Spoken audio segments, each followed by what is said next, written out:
vous bénisse. Amen.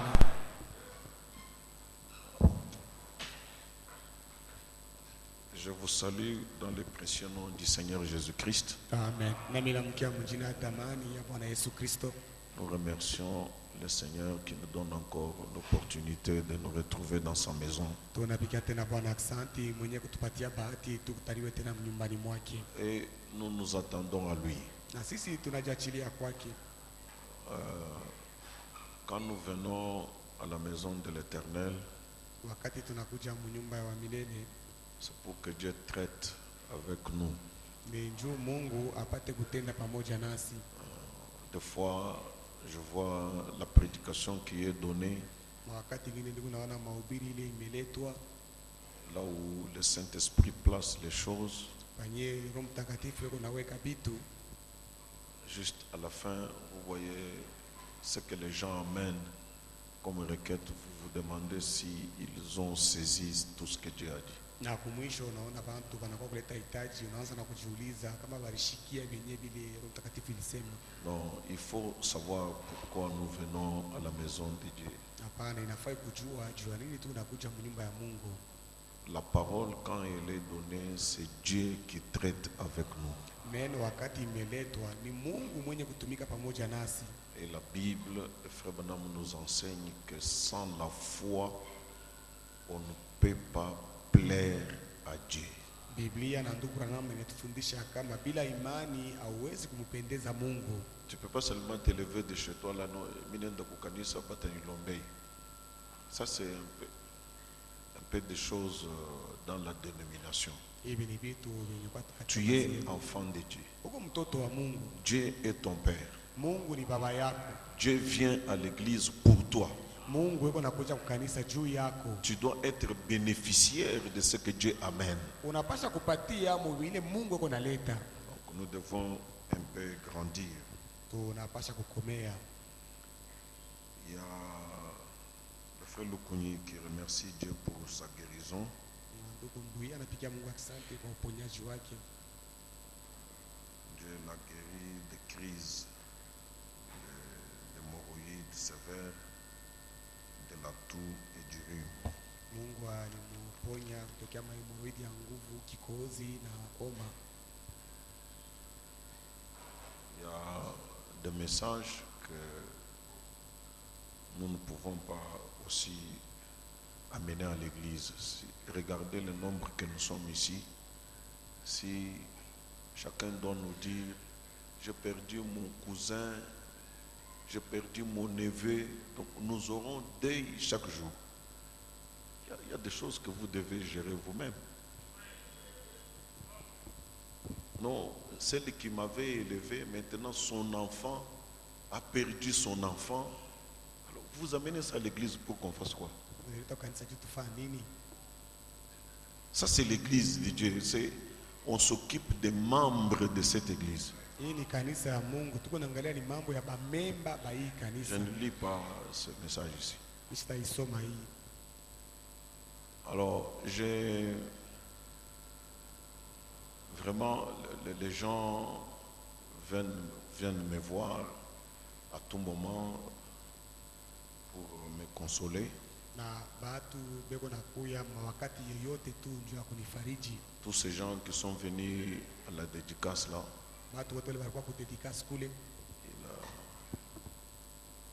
ils viennent chez moi, donc je suis très perturbé. Et tu ne peux pas dire aux gens de ne pas venir. Ils se gênent aussi de savoir que j'ai perdu ma femme. Ils ne veulent pas laisser passer l'occasion.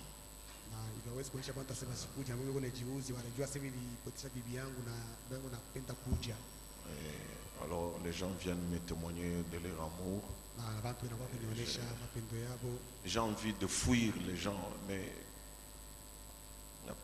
je n'arrive pas, je ne réussis pas. On m'a coincé même tout à l'heure ici au bureau. Un groupe de serviteurs de Dieu. Vous allez faire quoi? Vous allez leur dire. Ils sont venus à l'église. Non, nous sommes venus parce que Maman Sido. Alors, c'est un temps où je suis vraiment perturbé. Donc, supportez-moi. Et je reprendrai le travail d'une manière normale à un certain moment. Nitaanzulula kazi C'est un peu difficile.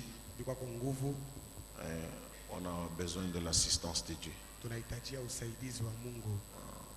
Hier, tout l'avant-midi, je ne faisais que regarder les photos de ma femme.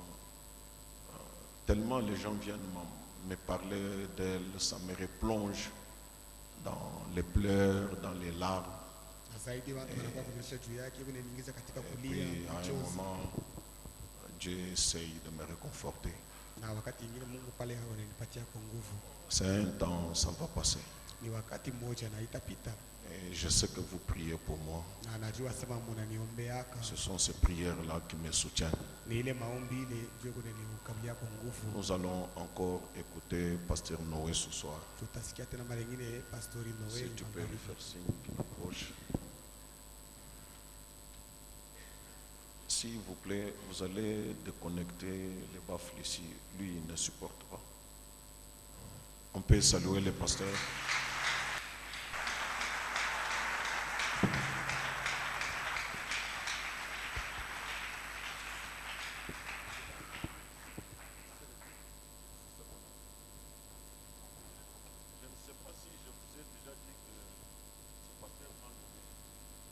Sijui kama nimeshakuonyesha akasema huyu pastori alinipanga njina.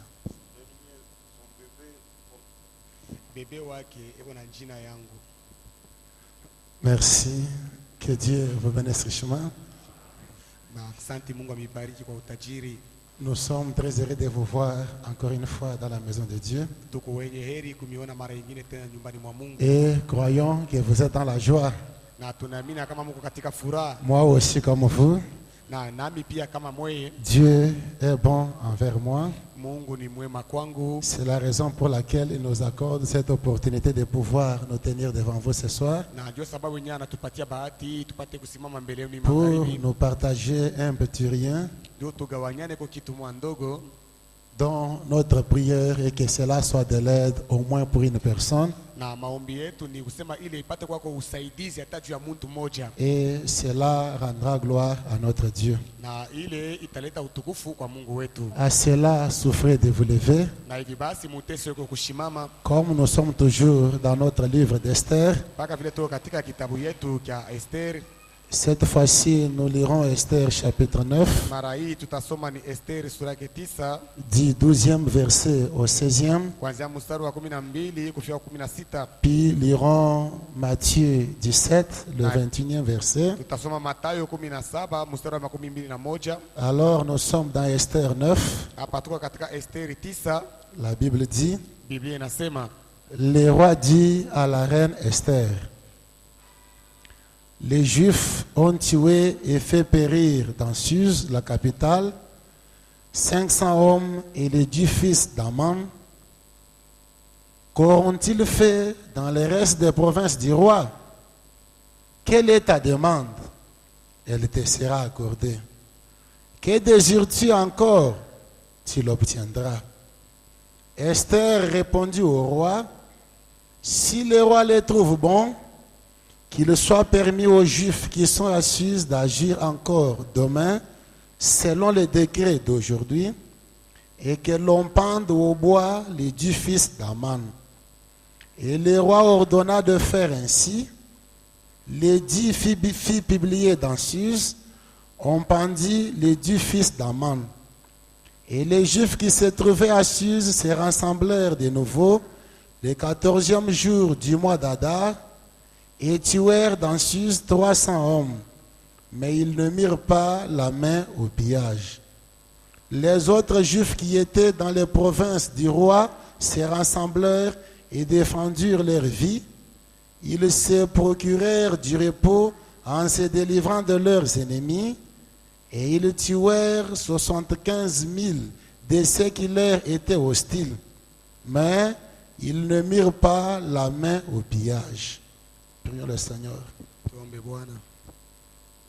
Doux roi, cher Jésus-Christ, Dieu merveilleux saint, toi pour qui ce peuple est venu pour trouver de ton aide. Puisses-tu en ce moment propice descendre, mettre nos faiblesses humaines de côté et accorder à chacun selon ses désirs. Nous te croyons déjà tôt au milieu de nous. C'est la raison pour laquelle nous te soumettons et abandonnons la scène, croyant de tout cœur que tu ne nous décevras jamais. Car chaque fois que l'on vient dans ta maison, on n'a jamais été déçu. Béni sois-tu pour tout ce que tu nous accorderas en ta présence. Béni sois-tu pour ta parole qui vient d'être lue.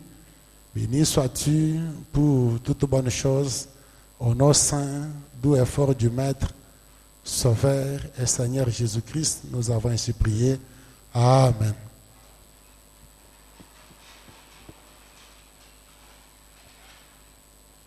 Encore une fois, que Dieu vous bénisse richement. Mara ingine tena Mungu amibariki kwa utajiri. Comme vous êtes assis, Hivi munesha kuikala, nous prenons dans le Nouveau Testament tunachukua katika Agano Jipya Matthieu 17, le 21e verset. Mathayo 17 mstari wa 21. Mais cette sorte de démon ne sort que par la prière et par les jeûnes. Alors, comme nous sommes en train de parler sur notre petit sujet, Na hivi basi wakati kunasema yule ya hii kishina yetu ndogo et nous ne cessons d'intituler William Branham, notre précieux frère, yenye tukunaita kama William Branham ndugu yetu wa damani, apprends-nous à prier comme Jésus et Jean ont appris à leurs disciples à prier. utufundishe kuomba kama vile Yesu na Yohane walifundisha wafasi yao Et kuomba. nous sommes en train de voir, et c'est là depuis le mercredi, Na tukunaona ile tokia mkazi tatu combien l'association du jeûne à nos prières nous offre de bons résultats. mara ngapi kuongeza kwa kufunga chakula kwa maombi yetu kunatupatia matokeo mazuri. Combien lorsque nous jeûnons et prions, Mara ngapi wakati tunafunga chakula na kuomba nous avons la possibilité de chasser une certaine sorte de démons. tukuna namna moja ya kufukuza haina moja ya mademona. Ces démons-là qui peut-être ont pu résister à la prière sans jeûne. Mademona ile saa zingine ilijama mbele ya maombi bila kufunga Et chakula. cette fois-ci, comme nous serons en train de jeûner et de prier, Mara hii sasa wakati tutakuwa tunaomba na kufunga chakula, cette sorte de démon-là fuira elle aussi. ile aina ya mademona nayo itakimbia. Nous découvrons que c'est au travers des jeûnes et des prières Na tunavumbula kama ni kupitia kufunga chakula na maombi, qu'Esther, quoique étant déjà reine, Esther hata kama vile alikuwa ashakuwa malkia, qu'elle eut le courage d'aller devant le roi sans invitation du roi, alipata hodari ya kwenda mbele ya mfalme bila kumuita kwa mfalme. qu'elle eut le courage de braver la mort Alipata hodari ya kushindana na lufu, et qu'elle fut reçue par le roi hors la saison, na alipokelewa na mfalme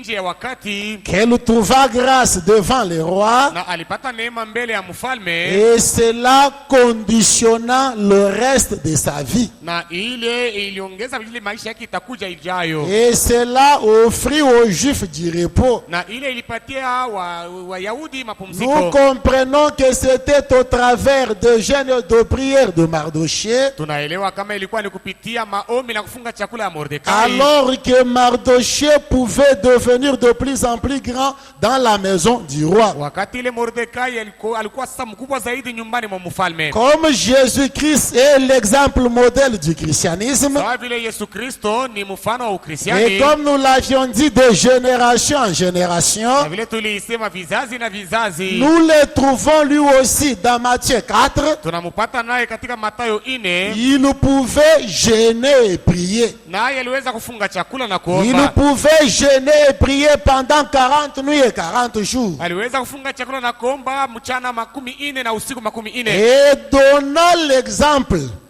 à ses enfants chrétiens, na akaleta mfano kwa watoto yake wa Kristo, leur montrant qu'eux aussi doivent jeûner et prier. kuwaonesha kama nabo pia wanaweza kufunga chakula na Et kuomba, par leur jeûne ainsi que par leur prière, na kupitia kufunga chakula yabo na maombi ils auront la puissance, le pouvoir de gravir certaines montagnes infranchissables. watakuwa na uwezo na mamlaka ya kupanda milima ingine yasiyo kupandiwa. Nous trouvons aussi la vie vie de jeûne et de la prière dans la vie de William Branham, tunakuta maisha ya maombi na kufunga chakula mu maisha ya William Branham. lui qui dit que mon plus long jeûne Yeye mwenyewe kusema kama kufunga yangu chakula kurefu fut de 3 jours. kulikuwa ni kwa masiku C'est 3. pour vous dire que même William Branham aussi, Ni njia kumeonyesha kama William Branham de naye même que Jésus, sawa sawa na Yesu il pouvait jeûner et prier. aliweza kufunga chakula na kuomba. Alors nous aussi, ses enfants, Hivi basi nasi batoto yake nous devons de même jeûner et prier. sawa sawa tunapasha kufunga chakula na kuomba. Et vous ne mènerez pas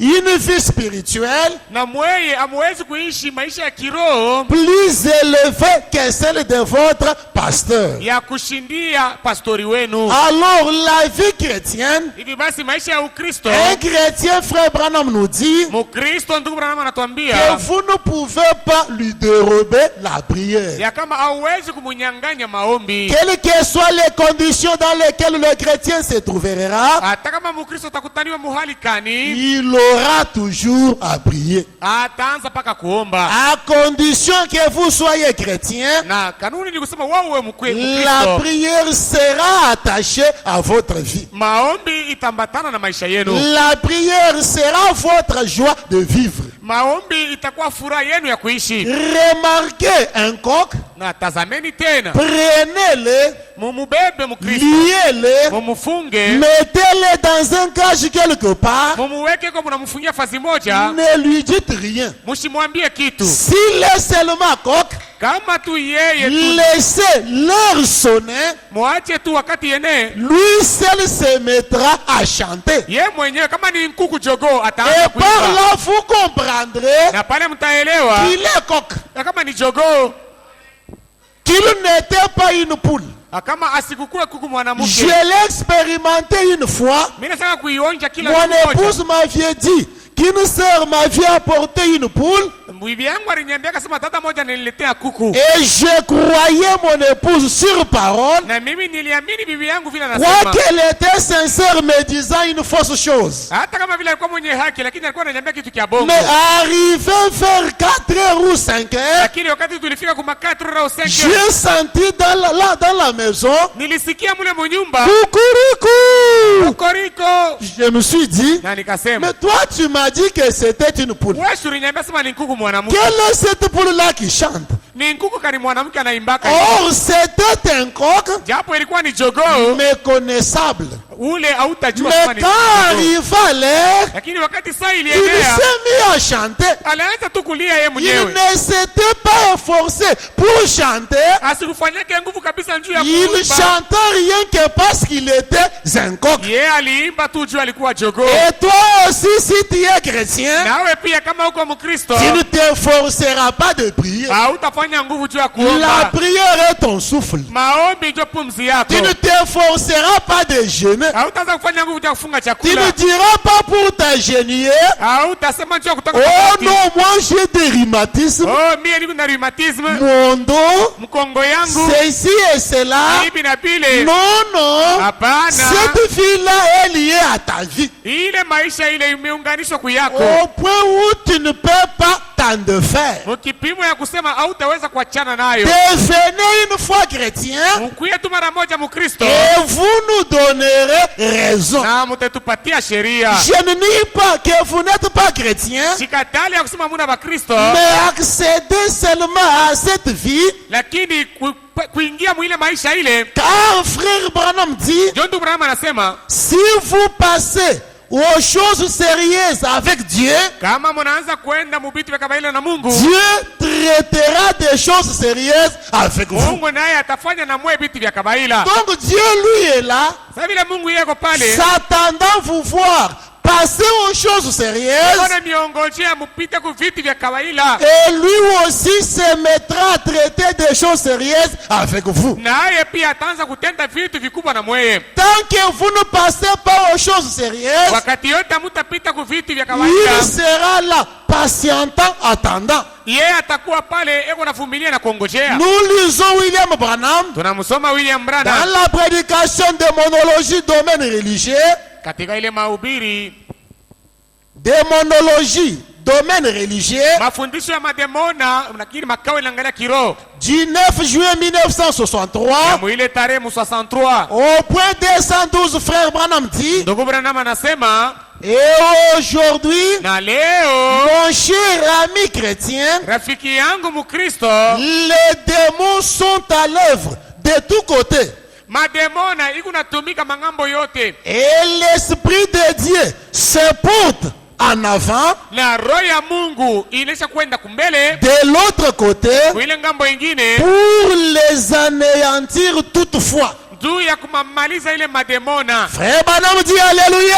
Branham anasema haleluya. Le prophète est en train de dire à ses amis chrétiens Nabii yako naambia barafiki yake Bakristo que les démons ne dorment pas, ya kama mademona ilale, qu'ils sont à l'œuvre de tous côtés. ya kama beko natumika mangambo yote. Comme les démons sont toujours à l'œuvre, Sawa vile mademona iko paka natumika, comme les démons sont toujours actifs, sawa vile mademona iko natenda paka, Dieu de son côté lui aussi Mungu naye kungambo yake pia n'a pas laissé ses enfants demeurer sans secours. asikuache batoto yake kudumu bila msaada. Il a placé son esprit là de l'autre côté Aliweka roho yake kungambo ile ingine pour pouvoir anéantir les démons, juu ya kumaliza mademona, pour pouvoir détruire tous ces démons. juu ya kuharibu ile mademona yote. Vous remarquerez qu'Aman, l'oppresseur, Mutaona ya kama Amani huyu mwenye kutesana, l'ennemi des Juifs, adui wa Wayuda, il n'était pas le seul à vouloir la destruction des Juifs. asikukuwa ye mwenye kupenda uharibifu ya Wayahudi. Il avait un bon nombre d'hommes Alikuwa na nkundi moja hivi ya wanaume qui étaient là, prêts benye balikuwa tayari à un certain jour, ya kusema siku fulani prêts à détruire les Juifs. beko tayari kuharibu Bayuda. Et maintenant, de l'autre côté, Sasa kuile ngambo ingine Dieu était en train de préparer quelque chose d'autre. Mungu alikuwa anatayarisha kitu kingine. Alors, nous ne devrions pas seulement nous soucier Hivi basi hatuwezi kuangaikia tu de ce que les démons sont en train de faire. ya bile mademona yo iko nafanya. Notre grand souci devrait être Hangaiko yetu mkubwa ilipasha kuwa de savoir si l'Esprit de Dieu est là devant, de l'autre côté, kujua kama roho ya Mungu ile kule kumbele na iko ile luttant pour détruire, anéantir les démons. yenye kutenda juu ya kuharibu na kumaliza mademona. Car Satan est en train de rôder comme un lion rougissant, Kwani shetani yako nazunguka kama simba mwenye kongoroma, cherchant qui dévorer. yako natafuta atapepeta nani. Le prophète continue. Nabii anaendelea, Voilà sema tazameni les journaux magazeti et tous les restes les déclarent. na vile vingine vyote viko naisema, Ils observent ces choses. beko nangarisisha hivi vitu, Ils ne peuvent pas voir ce que c'est. hawawezi kuona ni nini. Qu'est-ce? Nini ile? C'est pour préfigurer la grande épreuve de force Ni kutangulia kuonekanisha ile jaribu mkubwa ya kupimana manguvu qui aura lieu très prochainement yenye itatendeka karibu hapa entre Dieu et Satan. katikati ya Mungu na shetani. Rendez-vous du côté de Dieu Hivi basi kupatana ngambo ya Mungu et soyez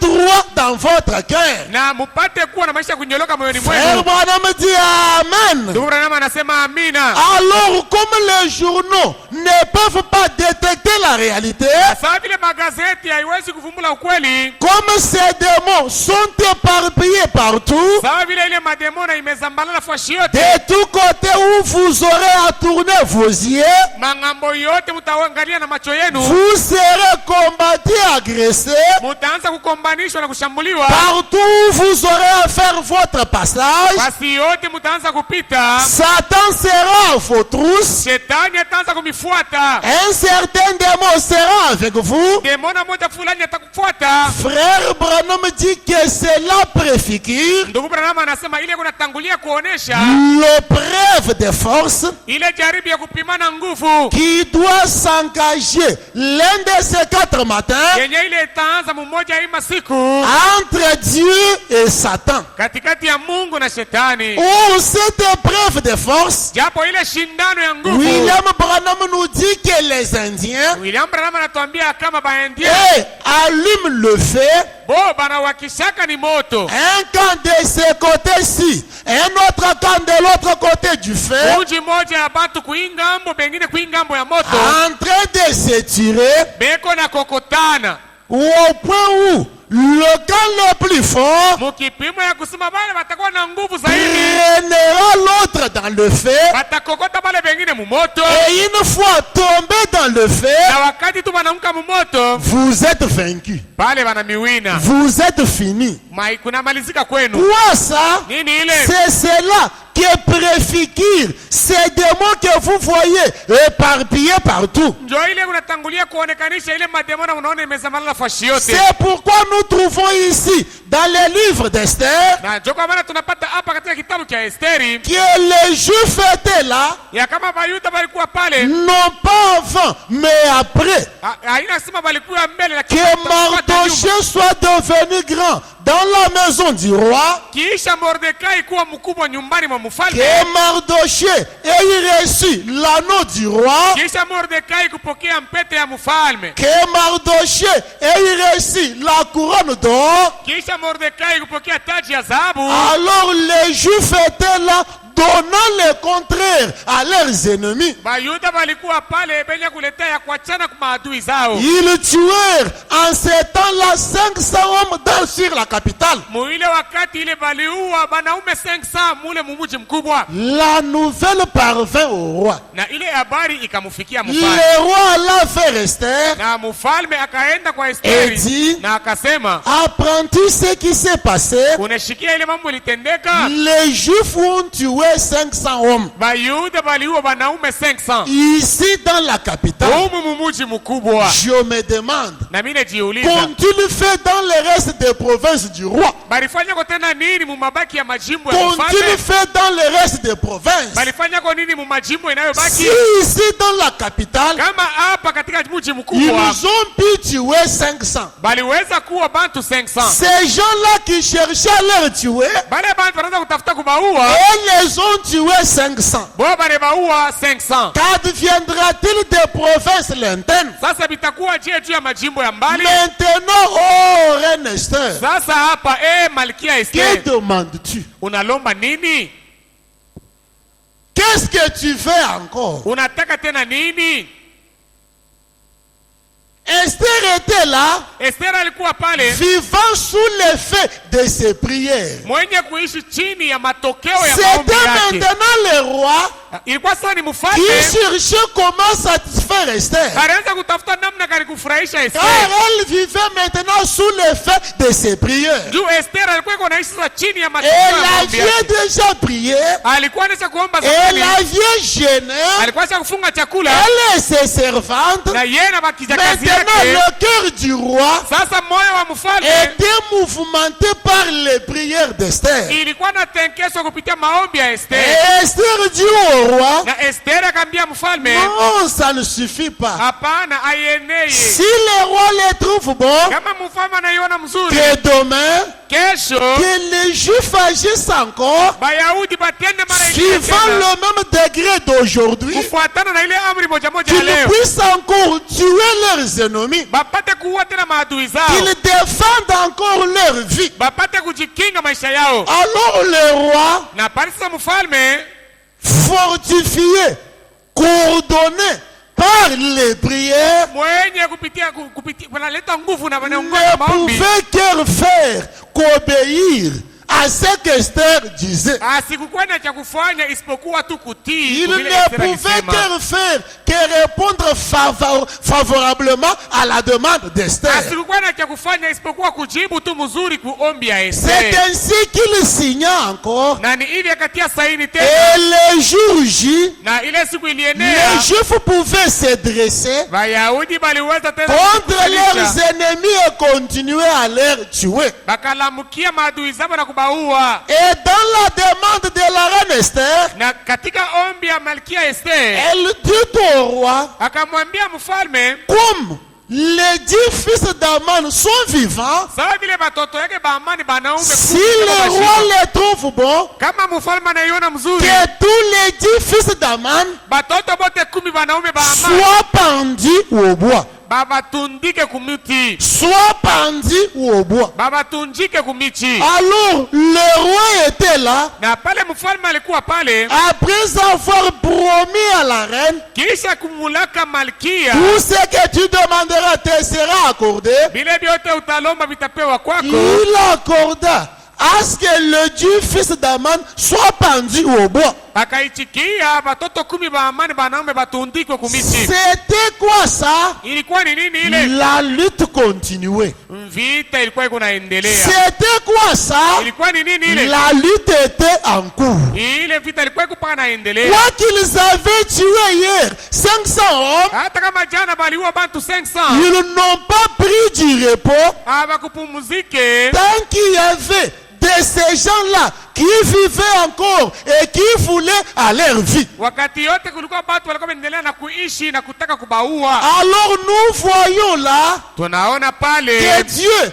ne laisse pas ses enfants vivre sous l'oppression des démons. Mungu ashiachi yake batoto yake baishi chini ya kazalisho ya mademona. Dieu ne permet pas que les démons aient leur main mise sur ses enfants, Mungu ashiruhusu mademona ipate kuwa na mikono yao imewekewa yule batoto mais yake, il donne à ses propres enfants l'autorité, lakini yako napatia batoto yake mamlaka, non seulement pas de chasser les démons, haina paka ya kufukuza tu mademona, mais de les détruire. lakini kuharibu mademona. Car si vous chassez un démon, Kwani kama unafukuza demona, il peut s'en aller anaweza kwenda à la recherche de 7 autres démons méchants que lui, kutafuta mademona 7 mabaya kumshindia yeye, et une fois de retour, na wakati anarudia, si la maison où il était n'est pas propre, kama mwile nyumba alikuwa amuna safi, ces démons-là entrera lui et ces 7 autres démons méchants que lui.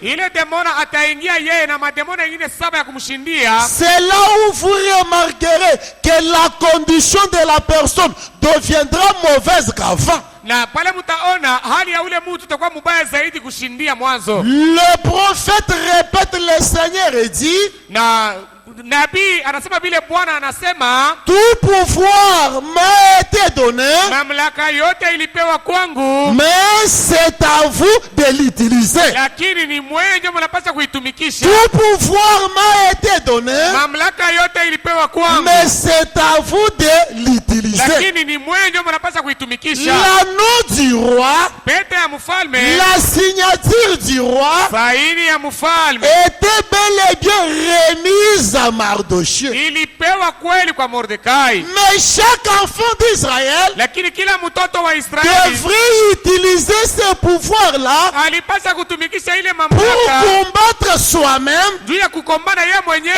et défendre sa vie. na kukinga maisha yake. Naaman ne pouvait pas suivre chaque Israélite Na maana sikuwezi kufuata kila mtoto wa pour Israeli aller jusqu'à combattre pour lui. juu ya kwenda kumkombania. Lui réussit du roi le pouvoir, Yeye alipokea kwa mfalme mamlaka désignant pour le bien-être des Israélites. kutia saini juu ya kuikala kuzuri kwa wana wa Israeli. Maintenant, c'était aux Israélites Sasa ilikuwa ni juu ya batoto wa de Israeli se défendre, bapate kujikinga, de défendre leur vie. bakinga maisha yabo. Vous remarquerez que Mtakuwa kuona ya kama Goliath, Goliati quand il était là, wakati alikuwa pale faisant ses fanfaronnades, eko na tifuna, il pouvait le faire aliweza kutitapa le vile matin, le soir, asubuhi, magharibi, la nuit, le jour. usiku na mchana.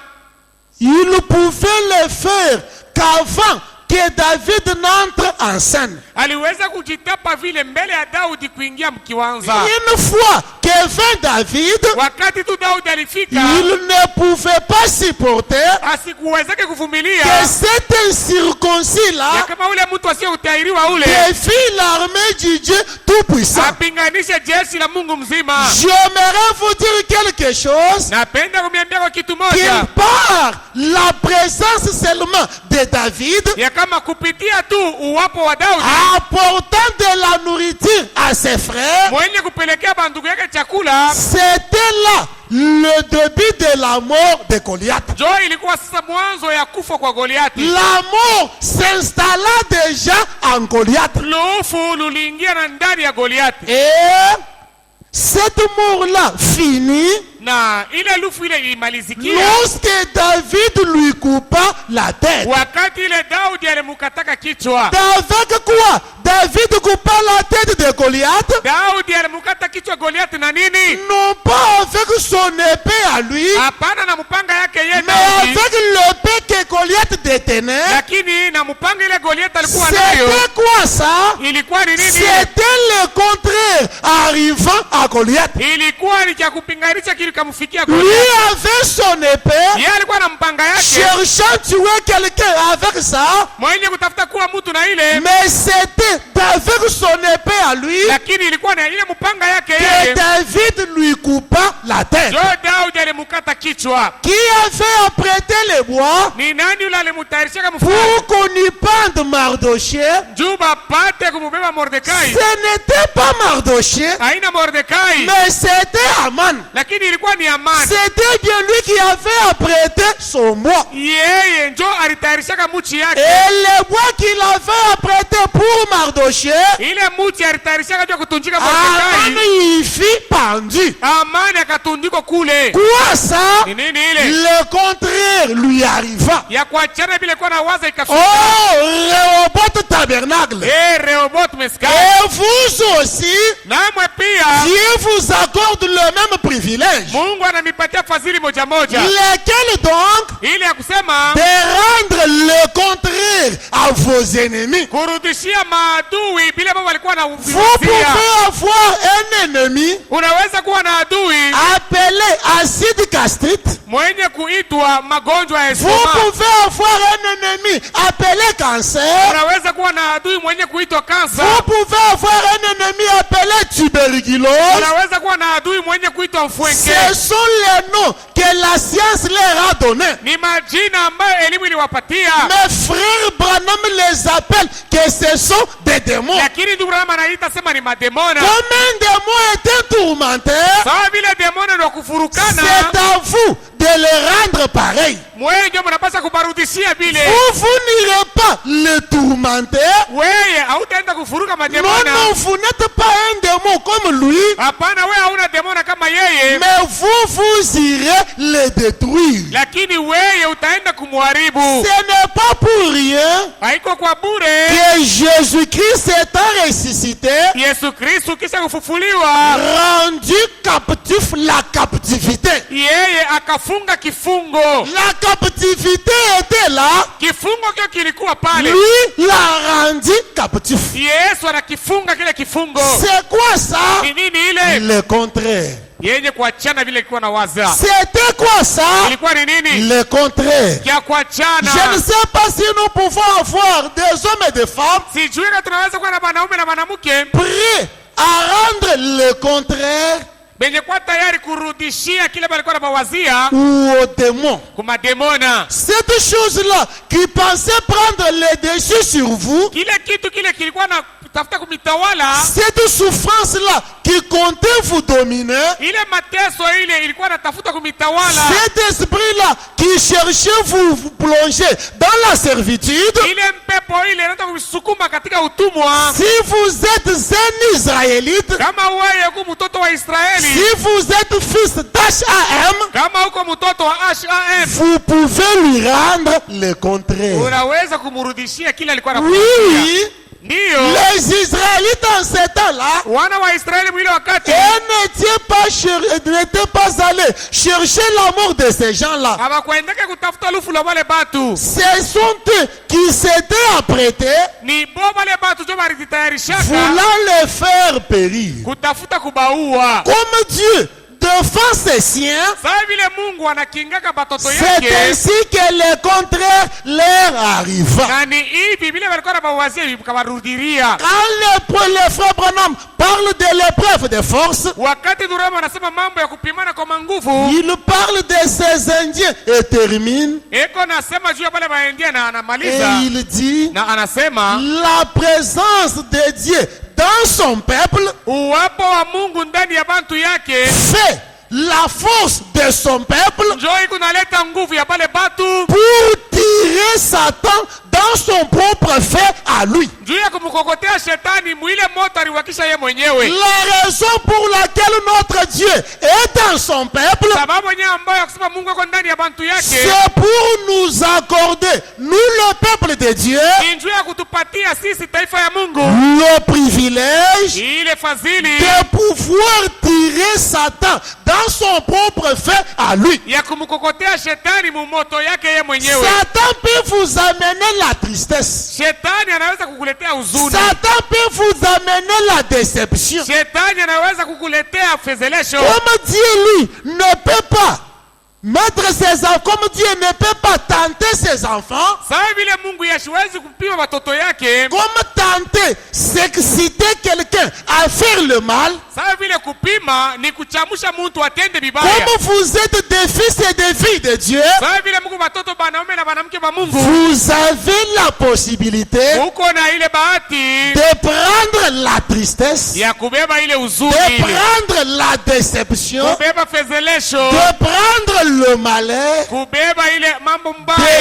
le renvoyer au Satan. kumrudishia yo shetani. C'est un colis Leo ni kifurushi détenant le serpent à son être. kenye kuwa na nyoka ndani. Frère Branham nous apprend Ndugu Branham anatufundisha que si vous êtes là chez vous kama mko kule kwenu et que quelqu'un, un posteur passe chez vous, ya kusema mtu akuleta vifurushi vous kwenu, disant prenez. anakuambia sema beba. Il y a ici votre nom, Ase hapa peko njina yako c'est votre colis. ni kifurushi kyako hiki. Signez la réception Pia saini nasema et unapokea moi je retournerai. na mimi tarudia alo. Quand vous y plouf, quand vous y regardez, Wakati unaangalia ndani ya kile kifurushi vous trouvez que bien sûr mon nom y est écrit. unakuta sema ni vya kweli, jina yangu Mais imeandikwa, au-dedans, lakini mule il ndani y a là des serpents venimeux. mule muku banyoka bansumu. Ces serpents ne vous aident à rien. Bale banyoka bata misaidia Ces kuchitu. serpents vous sont inutiles. Bale banyoka abana na mafaa Si kwenu. vous signez, Kama mwe munaichikia automatiquement ces serpents-là vous appartiennent. pale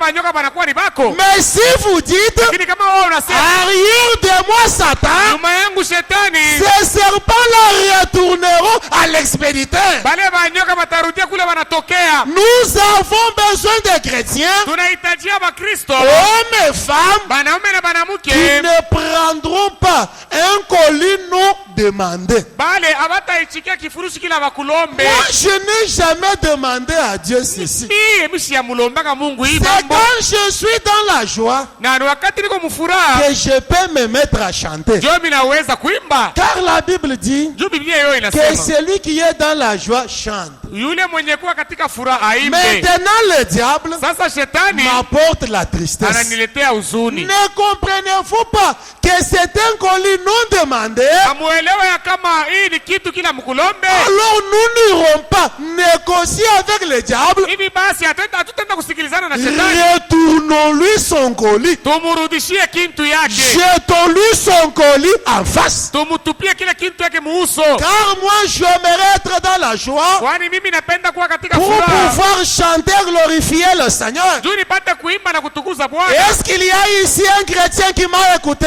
Je, kuwa kwa Mkristo mwenye alinisikia, J'aimerais l'entendre dire Amen. napenda kumsikia aseme amina. J'aimerais l'entendre dire Hosanna. Napenda kumsikia aseme hosana. J'aimerais l'entendre dire gloire à Dieu. Napenda kumsikia aseme utukufu kwa Mungu. Oui. Ndiyo. Or, je suis en train de donner raison Kwani niko napatia sheria à cet homme-là inspiré kwa ule mtu mwenye kuongoziwa na qui, Roho. dans son inspiration, a dit Yeye katika uongozi wake alisema souvent nous perdons la paix, mawakati mingi tuko napoteza salama, enfin nous portons la peine kwa bure tuko nachukua tu parce mzigo, que nous n'apportons pas pas tout à Dieu dans la prière. juu atumuletee vyote Mungu katika maombi. Qu'il plaise à Dieu de pouvoir m'accorder ce privilège. Impendeze kwa Mungu alipatia kwa fadhili. Une fois ou au-delà du rideau du temps, Siku moja tu ile ngambo nyingine que apatie je rencontre ces précieux frères ipatane kwa ule ndugu wa pour damani. lui dire, oh mon précieux frère, Juu ya kumwambia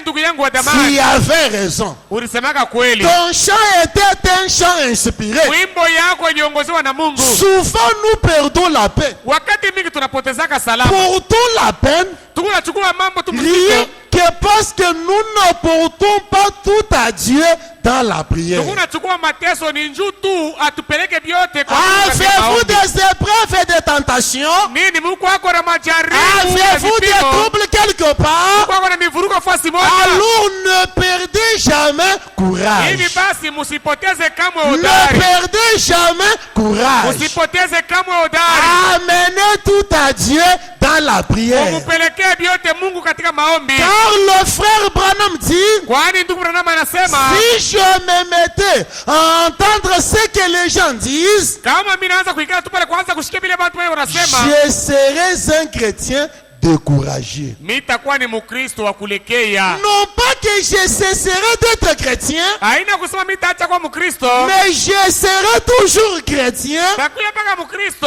mais un chrétien découragé. lakini Mkristo mmoja wa kulekea lekea. Un chrétien découragé. Mkristo mwenye kuchoka Quand vous kabisa. êtes découragé, Wakati hauna na udari tena, qu'alliez-vous faire? utafanya nini? Qu'alliez-vous produire? Weye utafanya nini? Je me souviens de cette histoire Nakumbuka ile habari de cette jeune fille appelée Georgie Carter. ya ule binti mwenye kuitwa Georgie Carter. Nous sommes dans la prédication La vie des démons Tuko katika mahubiri uzima ya mademona du 21/7/1951. ya mwile tarehe 51 Depuis le paragraphe 10 descendant, tokea ile pointi yake 10 mkushuka. alors il y avait là cette jeune fille du nom de Georgie Carter. Kulikuwa binti ule wa jina lake Georgie Carter. Donc vous connaissez tous l'histoire. Nini mote mnajua habari yake? Elle était là, Alikuwa pale souffrant terriblement de la tuberculose. mwenye kuteswa kabisa na magonjwa ya mfwenke. Alité depuis 9 ans et 6 mois. Eko mpaka mkitanda miaka 9 na miezi 6. Un grand obstacle vivait à ses côtés. Kizuizo kimwa kikubwa kilikuwa naishi pembeni yake. Son père et sa mère Baba yake na mama yake étaient des croyants d'une église balikuwa waaminifu ya kanisa qui moja ne croyaient pas à la guérison divine. yenye ilikuwa naamini ku matunzo ya kimungu. Georgie Carter était là, Georgie Carter alikuwa pale abandonné à son triste sort. mwenye kuachiliwa peke yake tu. On attendait qu'elle meure à n'importe quand. Balianza kongojea akufa wakati tu yoyote. Frère Branham dit à un endroit Ndugu Branham anasema pa nafasi moja qu'elle pesait 13 kilos. ya kama alikuwa na makilo 13 bule. À un autre endroit, il dit qu'elle pesait 16 à 17 kilos. Kwa mafazi ile anasema alikuwa na makilo 16 au 17. Mais elle reçut une brochure du prophète. Lakini akapokea mahubiri moja ya nabii. Lisant la brochure, Mwenye kusoma ile elle mahubiri vit là que William Branham avait prié pour une jeune fille akaona kama pale William Branham aliombeka mtoto mmoja qui mwanamke était mourante. mwenye alikuwa anatafuta Et kufa cette fille-là guérit. na ule binti ule akapona. Maintenant, Georgie Carter s'est dit, Sasa pale Georgie Carter akasema, oh non, hapana, si frère Branham là venait seulement ici, kama ule ndugu Branham ule anakuja hapa, le Seigneur Jésus aura à me rétablir. Bwana Yesu ataniponya. Ne croyant pas au message, Lakini asikuwa mwenye kuamini ujumbe, n'ayant pas reçu le baptême chrétien, asikuwa mwenye kupokea ubatizo wa Kikristo, ne croyant que si frère Branham venait lakini mwenye kuamini kama ndugu Branham et anakuja qu'il priait seulement pour moi, na akaniombea tu, non, non, hapana, j'aurai à me rétablir. pale mitapona, J'aurai à être guéri. pale mitatunzwa. Pour rétablir, c'est quoi? Japo kupona ni kusema nini? C'est pareil à la restauration. Ni pamoja na kurudishwa. Ramener quelque chose, Kurudisha kitu, ramener quelqu'un kurudisha mutu à son état initial. mu ile hali alikuyaka mwanzo. Maintenant, Georgie Carter Sasa Georgie Carter croyait à son son rétablissement aliamini kuuponyaji wake pourvu que vienne William Branham. kama William Branham anakuja Pour elle, kwake si yeye. William Branham ne venait pas, Kama William Branham asikuje, elle ne serait pas rétablie. asitapona. Frères et sœurs, Ndugu na dada, comprenez-vous la profondeur de son attente? munaelewa upana ya kongojea kwake? Comprenez-vous le niveau de sa foi? Munaelewa hatua ya imani yake? Et comme le frère Branham était là, Sawa vile ndugu Branham alikuwa pale, le père de Georgie et sa mère baba wa Georgie na mama yake ne pouvaient pas permettre à ce que le prophète s'en aille ou aille à leur domaine. habakuwezake kuruhusu nabii ende kwabo. Alors le frère Branham étant aussi là, Na sawa vile ndugu Branham alikuwa pale, comme Dieu arrange la chose de deux bouts du côté sawa du vile rouleau, Mungu anatengenezaka vitu kwa mangambo yote mbili, comme il y a un temps pour toutes choses, sawa vile kuna wakati juu ya kila kitu.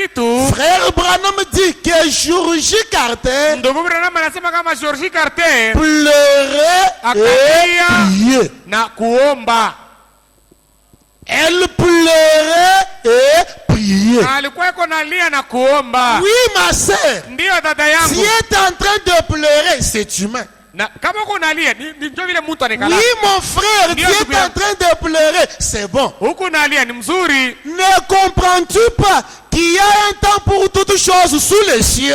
Auelewe ya kama kuna wakati juu ya kila kitu chini ya Ne mbingu. comprends-tu pas qu'il y a un temps pour pleurer, un temps pour se réjouir? Auelewe ya kama kuna wakati moja ya kulia na wakati ya Ne kufurahiwa. comprends-tu pas qu'il y a un temps pour coudre, un temps pour déchirer? Kuna wakati moja ya kushona na wakati ingine ya kupasula. Comment auras-tu à rester jusqu'ici Namna gani wewe utafikia na hapa? assis dans tes lamentations? Unasema kwa kuikala katika Et maombolezo. c'est toi, Jérémie, Nani wewe ndio Yeremia? pour écrire lamentation de Jérémie. Juu ya kuandika maombolezo Oui, ya il Yeremia. y a un temps pour toutes choses. Ndiyo, kuna wakati juu ya kila kitu. Georgie Carter, Georgie Carter dans sa souffrance immense, katika mateso yake makubwa elle pleurait et priait. alikuwa iko nalia na kuomba. Elle pleurait et priait. Alikuwa iko nalia na Alors, kuomba. comme elle était là, Sasa vile alikuwa pale, le prophète nabii fut conduit chez elle. akaongoziwa kule kwabo, Étant arrivé là, na wakati alifika kule, Georgie dit, Georgie akasema, frère Branham, ndugu Branham, peux-tu faire pour moi comme tu l'avais fait pour cette jeune fille-là, Neil? unaweza kunifanisia yako mimi ile ulifanisiaka ule binti ne? Elle avait lu dans la brochure Aliisomaka ni comment mubashiri, Dieu avait guéri cette fille-là namna gani Mungu aliponyaka ule au binti travers de la prière d'William Marion Branham. kupitia maombi ya William Marion Branham. Elle demanda au prophète Akamulomba nabii d'agir pareillement pour elle. apate kutenda sawasawa juu yake. Or, William Branham nous dit Hapo William Branham anatuambia que Dieu ne peut pas donner à l'un de ses enfants un verre du lait Mungu asiwezi kupatia mmoja ya watoto yake kilauri ya maziba et donner à un autre un verre d'eau. na kupatia mwingine kilauri ya maji. Non, non. Hapana. Cela n'est pas selon la justice divine. Ile haiko kufuatana na uwaki wa Mungu. Quand Dieu a donné à celui-ci un verre du lait, Wakati Mungu alipatia huyu kilauri ya comme maziba, moi aussi j'ai su son fils comme lui, sawa vile na mimi niko mtoto yake sawa il yeye, doit me donner aussi un verre du lait. na mimi anapaswa kunipatia majiba. Je ne prendrai jamais un verre d'eau Sitachika kubeba kilauri ya maji disant que je l'ai reçu de la part de Dieu, kusema mimi naipokea inatokea kwa Mungu, alors que j'ai du moins quelqu'un japo niko na mtu moja à qui Dieu a donné un verre de l'eau. du ule lait. Mungu alipatia kilauri ya majiba. Non, non. Hapana, La vie chrétienne maisha ya où Ukristo nous nous sommes engagés avec vous, sisi tulijiingiza pamoja na mwe. je suis en train de comparer la vie chrétienne Ninalinganisha maisha ya Ukristo à un album des expériences. na album ya maonjo. Un album des expériences. Albamu ya maonjo. Là où vous y mettez vos photos, Mule Mungu naweka mu mapicha yenu, les photos de vos amis, mapicha ya barafiki yenu, les photos de vos camarades, mapicha ya barafiki yenu, les photos familiales. mapicha ya majamaa. Il peut vous arriver à une certaine époque Inaweza kukufikia wakati moja à pouvoir tomber malade, unalukula à être opéré, banakupasula pendant que le médecin s'est gratté la tête, mwile wakati munganga alikuwa anajipasula kukichwa. disant je ne sais pas ce qui adviendrait après l'opération. Mwenye kusema sijue ile tafika kisha Et kupasuliwa, dans ce stade-là, na mwenye kwa mwile hatua où ile, on peut vous avoir pris une photo saa zingine balikupambaka kwa picha que vous mettrez dans un album. ile, wewe utaweka mu album Les photos familiales. ile picha ya kijamaa. Et une fois, Na siku moja quand les visiteurs vous arriveront, wakati bageni batakutembeleaka, et pour montrer combien vous êtes hospitalier ou hospitalière, na juu ya kuonesha mara ngapi unapokeleanaka mzuri, vous les recevrez et utabapokea préparerez quelque chose à manger pour eux. na utabatayarishako chakula moja. Pendant qu'ils seront là dans l'attente, Wakati batakoba wanaongojea chakula, vous irez prendre votre album utaenda kwa fazi unaweka et mapicha yako viendrez les faire voir. na kuya kubaonesha. Tu vois ici, Unaona hapa hapa j'étais un élève. nilikuwa ningali mwanafunzi, Ici, hapa je souffrais tellement. nilikuwa nateswa Non, sana, non, ici, hapa j'étais une sentinelle. nilikuwa nzamu, Ici, hapa on m'appelait prostituée. baranzaka kunita sema ndumba, Ici, hapa j'étais stérile. nilikuwa mtasa. Toutes ces photos-là Ile mapicha sont yote mises dans un album. imewekwa katika album, Et vous présentez l'album na wewe utaonesha ile à un album visiteur. kwa mgeni. Non, ici, Hapa ce véhicule-ci, hii gari je file les troisième personne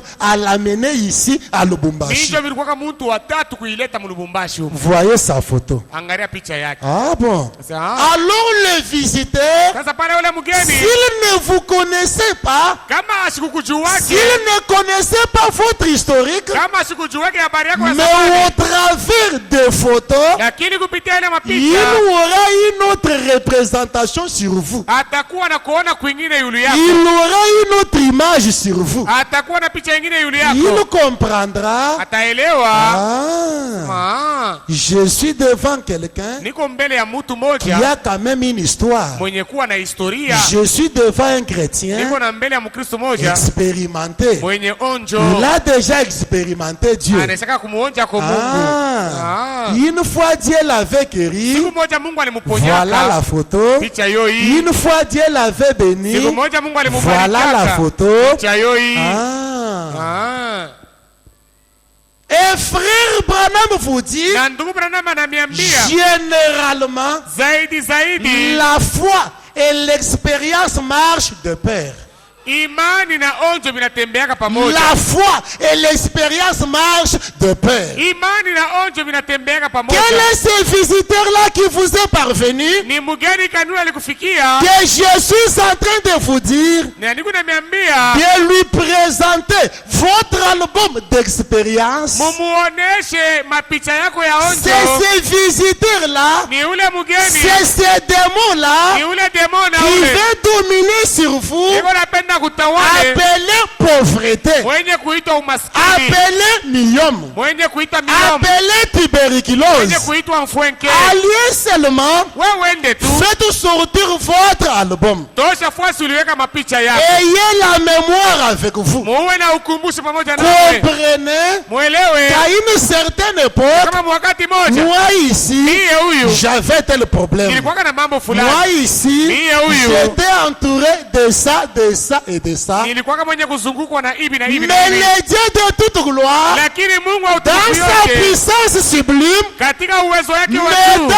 à triompher de ces visiteurs-ci autrefois. alinisaidiaka kumuwina huyu mgeni zamani. Le même Dieu-là qui m'avait aidé Ule Mungu alinisaidiaka peut ule m'aider encore aujourd'hui. anaweza pia kunisaidia tena C'est leo. même Dieu-là qui m'a fait secourir. Ule Mungu moja moja Peut me alinisaidia. secourir encore aujourd'hui. Anaweza kunisaidia tena C'est leo. même Dieu-là qui m'a fait bénir. Ule Mungu moja moja ule C'est alinibariki. même Dieu-là dont j'avais vu sa gloire. Ule Mungu moja moja nilionaka utukufu Peut wake. me faire voir encore sa gloire aujourd'hui. Anaweza kunionyesha utukufu wake tena En leo. ce moment-là, quand vous vous mettrez à prier, Kwa ile wakati utaanza kuomba, vous aurez quand même un signe, utakuwa kwa hivi na alama. quelque chose à présenter à Dieu. Utakuwa na kitu ya kumuonesha Mungu. C'est ce que fit Georgie Carter. Ndio kile Georgie Carter alifanya. Elle prit l'expérience de cette jeune fille-là, comme elle, Akabeba onjo ya ule binti mwenye alikuwa sawa yeye et dit au prophète, na akamwambia nabii, ne pouvez-vous pas agir pour moi, Ah comme ouais? vous l'aviez fait pour elle? hauwezi kwa kunitendea vile ulimfanisiaka yeye. Frère Branham dit, oh chérie, Ndugu Branham akamwambia sema yeye cela était suite à une vision. ile ilikuwa ni kufuatana na ono moja. Je me représente Georgie Carter Hivi basi najionekanisha qui Georgie pouvait Carter se dire, mwenye aliweza kusema ah, cela est suite à une vision. ile ni kufuatana na ono moja Elle fulani. ne pouvait pas relâcher. Asikuwezi kuachilia, Car relâcher était périr. kwani kuachilia ilikuwa ni kufua. Elle pouvait tenir. Yeye alipasha mpaka kubamba. Frère Branham s'est mis à genoux Ndugu Branham alitwanga magoti et pria pour Georgie Carter. na akamwombea Georgie Carter. Il se leva, Akasamuka fortifia sa foi, akakankamisha imani yake disant, na kusema non, le Seigneur peut te rétablir. Bwana anaweza kukuponya, Le Seigneur peut te restaurer. Bwana anaweza kukurudishia afya. Comprenez-vous quelque chose qui devrait assurer la restauration de Georgie Carter? Munaelewa kwa kitu kiliweza kuhakikisha kurudishwa kwa Georgie Carter. Elle pensait que si le frère Branham pouvait venir, Aliwazia kama ndugu Branham anakuja elle serait rétablie. atarudishiwa afya. Ou William Branham dit Japo William Branham anasema que le message et le messager du temps de la fin ya kama ujumbe na mjumbe wa wakati ya mwisho sont tous une restauration. bote ni kurudishwa. Rehoboth Tabernacle. Meskani Rehoboth, Croyez-vous que William Branham et le message sont tous une restauration? unaamini kama William Branham na ujumbe ni kurudishwa? Si William Branham et le message Kama William Branham na sont ujumbe tous une restauration, bote ni kurudisha, alors comment sasa namna gani ne pouvez-vous pas venger de votre vie? hamuwezi kulipisha kisasi maisha yenu? Alors comment Basi namna ne gani pouvez-vous pas prier hamuwezi kuomba afin de voir les dieux d'William Marion Branham ili muone ule Mungu wa William Marion Branham agir puissamment dans votre vie? atende na uwezo maisha yako? Et 2 semaines après, Na mawiki mbili kisha, alors que le frère Branham était de retour sur la même ville wakati ile ndugu marirudia mwile mji moja moja, et que l'état de Georgie Carter ne faisait que s'empirer, na hali ya Georgie Carter ilikuwa inaenda kwa mbaya zaidi, il arriva que sa mère, na ilifika kama mama yake qui était croyante d'une église qui ne croyait pas la guérison divine, alikuwa mwaminifu ya kanisa moja, ilikuwa naamini uponyaji wa kimungu, alla elle aussi dans sa cuisine naye pia akaenda mumpishi yake et s'est mise à genoux, na akatwanga magoti priant le Seigneur, mwenye kumuomba Bwana disant, Seigneur Dieu na Tout-Puissant, kusema, Bwana Mungu Mwenyezi, ma fille qui est là mourante, binti wangu mwenye kuwa pale kuna kufa, elle n'a que peu de jours seulement à vivre. eko tu paka na masiku kidogo tu ya Mais kuishi. voyez comment cet imposteur Sasa angalia ule mdanganifu est venu la mettre dans tous ses états. anakuya kumweka muhali ya mbaya. Elle était là Yeye alikuwa pale comme acquisant sa solution à Dieu. saa eko nachongea jibu ya mambo yake kwa Mungu. Elle était là priant, Alikuwa pale eko comme naomba, fermant la porte de son secours à Dieu, saa eko nafunga mlango ya msaada yake kwa Mungu, appelant la voie pourvue par Dieu eko naita njia yenye Mungu alitayarisha pour sa guérison juu ya uponyaji ou wake, pour la guérison de sa fille, juu ya uponaji wa binti wake, l'appelant un imposteur. eko naita sema yule Or, mdanganifu ule. frère Branham dit Na japo ndugu Branham anasema que cette mère étant toute jeune, ya kama ule mama mwenye kuwa kijana ses cheveux avaient grissonné, nywele yake ilitoka hivu, elle avait reçu la paralysie, hivi basi alipataka kupoza car elle restait souvent à côté du lit qui était sa fille. juu kila mara anaanza kuikala kumpembeni ya kitanda penye palikuwa binti L'amour wake. maternel dans son cœur Mapendo ya bumama ndani ya moyo wake peut-être ne la laissait pas à l'aise saa zingine haikuanza kupikisha quand ustarehe sa fille était là souffrant. wakati binti wake alikuwa pale iko na Et teso. maintenant, Sasa dans sa prière, katika maombi yake frère Branham dit ndugu Branham anasema qu'elle vit l'image. akaona picha moja, Quelque chose se dessinait. kitu kimoja hivi kikaonekana Pendant que le soleil était en train de briller. wakati ile jua ilikuwa kuna waka. Comme elle n'avait jamais vu une vision, Saa vile alikuwa bado si aonaka ono, elle crie que c'était sa fille qui habitait quelque part, alikuwa aminia kama ilikuwa ni binti yake mwenyewe kwa shika nafasi qui fulani, était là en train de venir. ndio mwenyewe ule alikuwa kuna kuja Et na elle s'endormit. akalala. Quand il regarde l'image qui s'était dessinée, Wakati aliangalia picha yenyewe ile ilionekana, elle voit là Jésus akamuona pale Yesu qui pouvait lui dire, mwenyewe. Aliweza kumwambia qui est-il? ni nani? Qu'est-ce que c'est? Ni nini ile? Qu'est-ce que c'est? Ni nini ile? Qu'était-ce? Ni nini? Après quelques temps, Kisha wakati moja cette mère qui vit l'image de Jésus ule mama alionaka uso wa Yesu, voit William Branham akamuona William Branham portant sa Bible, la mettant sur son cœur, mwenye kubeba Biblia yake kisha kuiweka yule en mmoja, train de marcher, eko natembea accompagné de deux hommes. mwenye kusindikizwa na babwana bawili. William Branham en train de marcher, William Branham yako natembea portant sa Bible avec lui, mwenye kubeba na Biblia pamoja naye, la mettant sur son cœur, mwenye kuiweka pamoyo wake, accompagné de deux hommes. mwenye kusindikizwa na babwana Oui, bawili. notre Dieu Japo Mungu wetu aime l'accompagner d'avec des hommes. anapendaka kusindikizwa na watu. Frère Branham dit Ndugu Branham anasema que je crois ya kama que naamini les chrétiens doivent marcher ensemble. ya kama Wakristo wanapaswa kutembea pamoja. Remarquez autrefois, Tazameni zamani, alors que Dieu alla chez Abraham muile wakati Mungu alikuwa anaenda kwa Ibrahimu pour lui soulager de sa douleur, juu ya kumutuliza kwa maumivu yake, Dieu n'y alla pas seul, Mungu asikuendeke peke il yake, fut accompagné de deux anges. alisindikizwaka na mamalaika mbili. Car en ce temps-là, Kwani mwile wakati Dieu s'était fabriqué un corps Mungu alizifarisiaka mwili moja fait de ces éléments. yenye kufarisia na viungo 16, Il entra dedans. akaingia ndani. Les deux anges lui accompagnaient, Mamalaika wawili wakawa wanamsindikiza, allant là pour visiter Abraham. eko naenda kumtembelea Abraham Étant mieux réussi, na kupokelewa il mzuri, donna à Abraham la promesse akamupatia Abraham malako selon laquelle, à cette même époque-là de l'année, kufuatana kusema mwile wakati moja moja ya mwaka Abraham devrait avoir un fils. Abraham alipaswa kupata mtoto mwanaume, Et la mère de George Carter na mama yake ya George Carter ne voit pas William Branham seul, asimuone William Branham peke yake, mais il voit William Branham lakini akamwona William Branham accompagné de deux hommes. mwenye kusindikizwa na babwana bawili. Alors, comme le frère Branham était là, Sasa vile ndugu Branham alikuwa pale, il était dans la prière, alikuwa katika maombi, il a dit non, akasema hapana, ce soir je ne vais plus manger. hii magharibi ya leo mimi sitakula, Car il avait prié, avait longtemps prié, kwani aliombaka wakati mrefu, on l'avait attendu.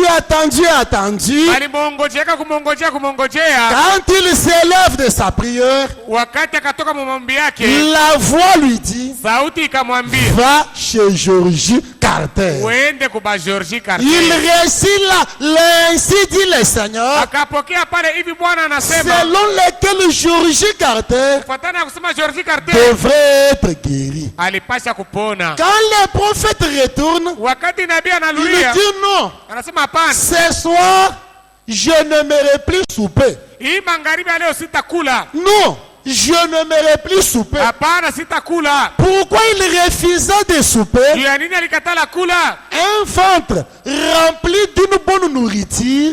Tumbo yenye kujaziwa na chakula ya mzuri. Frère Branham dit, qui qu'il fait des cauchemars. Ndugu Branham anasema inalotaka mandoto mubaya. Un ventre rempli d'une bonne nourriture. Tumbo ya kujaziwa na chakula mzuri. 20h, 21h, vous êtes là à manger de n'importe quoi. 20h, 21h unakula tu chakula yoyote. Traitez-moi comme bon vous semble. Hivi basi museme vile Mais mnaweza kusema. laissez-moi vous répéter William Branham. Acheni nimeambia vile William Branham anasema. Un ventre rempli d'une bonne nourriture Tumbo ya kujaziwa na chakula mzuri donne des cauchemars. inaletaka mandoto C'est mubaya. pourquoi vous vous retrouverez Ndio kwa maana utajikuta en train de prier, huku naomba, dormant la nuit, unalala usiku, après avoir trop mangé, kisha kula mingi, vous avez trop de cauchemars. wewe unalota mandoto ya mubaya Et vous venez voir le pasteur. na unakuja kwa kumuona pastor. Oh, cher pasteur. Oh, pastori. Dans ma souffrance,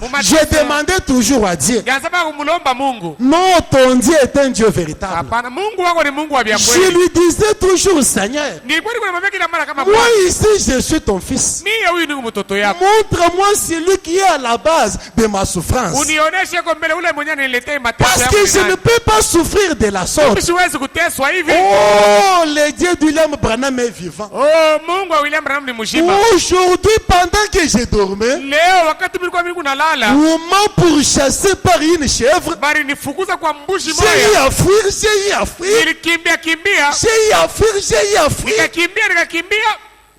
Tellement que je me fatiguais, Zaidi mlikuwa nachoka mundoto mule. la chèvre là ne faisait que me poursuivre. Mbushi ule anaanza baka Je kunifukuza. me suis dit, oh Seigneur Jésus, Na nikasema, Bwana Yesu. quand je me réveille, Wakati mimi nalamuka, le bras de mon épouse était sur mon cou. mkono ya bibi yangu iko panshingo. J'ai saisi sa main. Mimi nabamba na mkono yake. Tu vois, j'étais eu. Mimi nakubamba. J'étais eu. Leo mimi nakubamba. J'étais eu. Leo nakubamba. Qu'est-ce que tu faisais? Unaanza kufanya? Non, j'étais eu. Leo mimi nakubamba.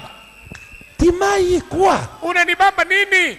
J'étais eu. Leo nakupata Qu'est-ce sasa. que tu faisais? Ulianza kufanya? Tu m'as poursuivi. Ulikuwa kunanifukuza. Heureusement que mon Dieu est vivant. Bahati Mungu wangu ni mshindi. Non, non. Hapana. J'ai longtemps prié le Seigneur, Niliomba wakati mrefu lui Bwana demandant de me montrer la cause de ma souffrance. anionyeshe ule ananiletaka hii mateso ni nani. Tu es sorcière. Huko muloji wewe. Tu es sorcière. Huko muloji. Allons chez le pasteur. Twende kwa pastori.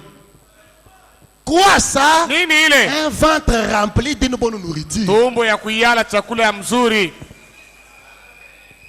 vous donne des cauchemars. Hivi navipatia mandoto Mes mbaya. frères Branham dit Lakini Durama que anasema je crois que nous vivons à l'âge naamini kama tuko naishi où mkizazi les chrétiens doivent voir les choses spirituelles. mule bakristo wanapasha kuona mandoto ya Si kiroho. vous êtes un chrétien, Kama uko mkristo vous aurez des songes spirituels. utalota mandoto ya kiroho.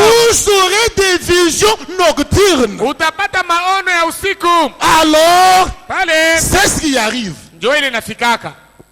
Cet enfant-ci, Huyu mtoto huyu. non, non, Hapana. il a quitté sa chambre. Alitoka mule mchumba yake. Je l'ai vu là montant, descendant au salon. Mimi namuona mpaka napanda na shuka. Poser une question à la science, Muulizeni mbele elimu. elle peut t'aider à comprendre Inaweza kukusaidia que kuelewa son âge là ya kama ile miaka peut yake l'amener à se mettre debout, inaweza kumpeleka na shimama étant dormi mais debout, mwenye kulala lakini analamuka en tu. train de faire quelque chose, étant dans un profond sommeil. Eko anafanya mambo moja lakini anaisha kulala. Alors le frère Branham étant là, Sasa ndugu na mwenye kuwa pale, la mère de Georgie Carter mama wa Georgie Carter ne voulait pas que le prophète vienne. asikupende nabii akuje. Frère Branham dit qu'elle était sincère, Ndugu Branham asema alikuwa na uwaki mais mal enseignée. lakini alifundishiwa njoo mubaya. Sincère dans sa prière, Alikuwa na uwaki mu maombi mais yake mal enseignée. lakini mwenye kufundishiwa mubaya. Quand le prophète vient, Wakati nabii il anakuja rapporte cela au frère White. akamwambia ile ndugu Wright, Le frère lui dit quoi? ndugu akasema nini?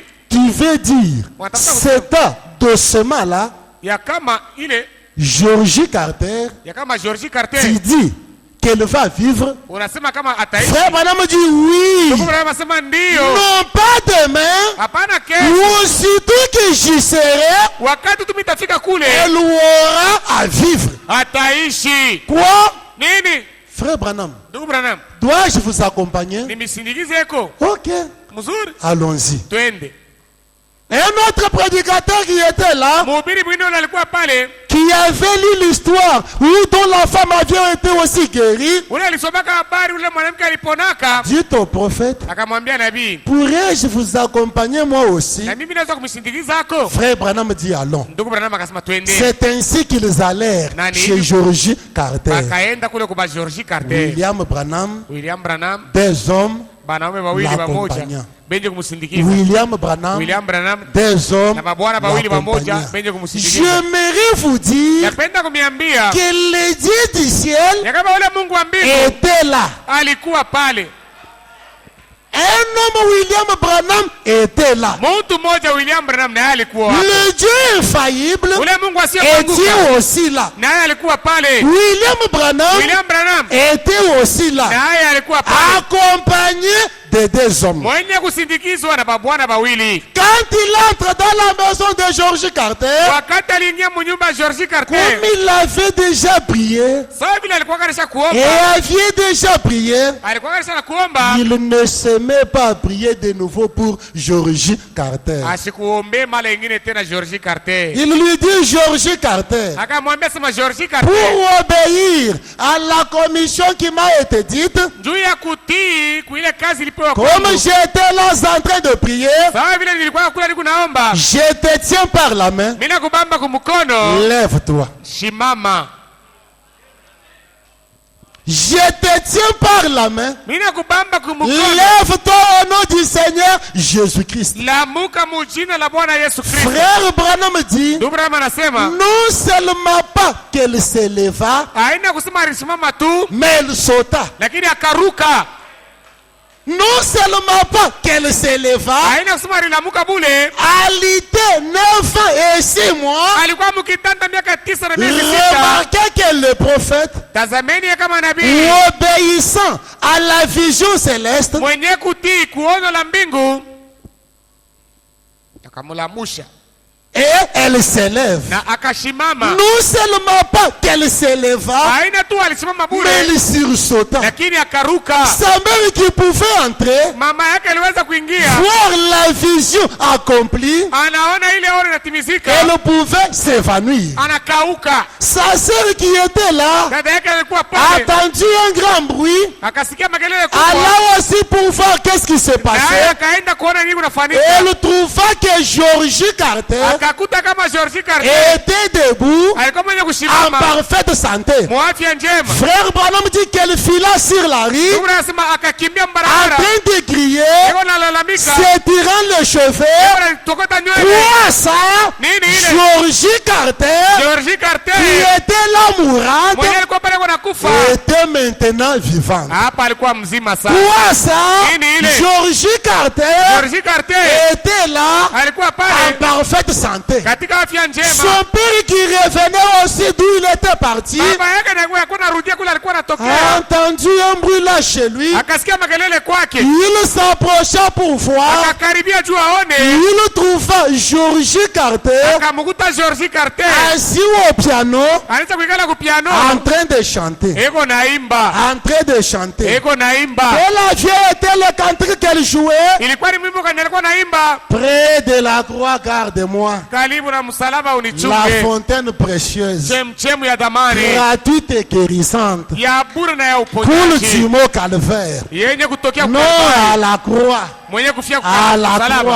À la croix. msalaba. Georgie Carter George Carter était là en train de chanter ces cantiques-là alikuwa iko naimba ile mwimbo qui font descendre l'Esprit de Dieu. yenye kushusha roho ya Mungu. Quel autre cantique elle chanta? Na ni mwimbo kaningine aliimba, Il y a une fontaine hapa kuna chemchemu, remplie de sang, kisima kenye kujaziwa filet damu divine yenye d'Emmanuel. kutoshea kudamu ya Les Emmanuel. pécheurs qui s'y plongent Na mtazami mwenye sont lavés kujifunza de leurs péchés. wamesafishwa na madhambi Et yao. moi aussi comme lui, Nami pia kama non, yeye j'aimerais aussi être comme lui. napenda nami niwe kama yeye. Georgie Carter George Carter fut parfaitement guéri, akapona kwa ukamilifu, comme l'aviez promis au Seigneur, sawa vile alimulakaka Bwana. Seigneur Jésus-Christ, Bwana Yesu Kristo, si seulement tu me guéris, kama unaniponya je prendrai le baptême. mimi nitabeba ubatizo. Seigneur Jésus-Christ, Bwana Yesu Kristo, si seulement tu me guéris, kama unaniponya j'aurai à te servir. takutumikia. Frère Branham dit, Ndugu Branham anasema jusqu'ici, kufika hapa elle est pianiste à cette église-là baptiste où je suis encore pasteur. kufika na leo eko pianist mwile kanisa babatisti kule ningali pastor. Elle avait promis le Seigneur Jésus